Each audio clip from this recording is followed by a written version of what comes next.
Now guys, in this lecture, we are going to see what is an integrity.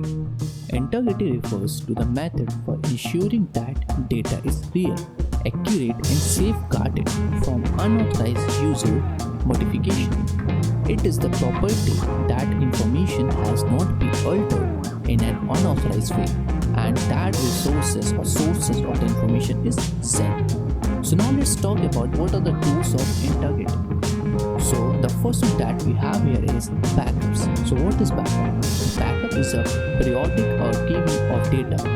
It is a process of making copies of data or data files to use in the event when the original data or data files are lost or destroyed. It is also used to make copies for historical purposes such as for longitudinal studies, statistics, or for historical records or to meet the requirements of a data retention policy. Many applications, especially in Windows environment, produce backup files using the .bat files extension. So the next one that we have here is checksums. So what is checksum? A checksum is a numerical value used to verify the integrity of a file or data transfer.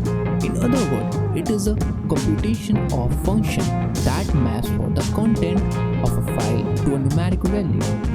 They are typically used to compare two sets of data to making sure that they are the same. A checksum function depends on the entire content of a file. It is designed in a way that even a small changes to the input file such as flipping a single bit likely to result in different output values. So the next one that we have here is data correcting codes. So what is data correcting code? It is a method for storing data in a such way that small changes can be easily detected or automatically corrected. So this is all about integrity. In the next lecture, we are going to see what is availability.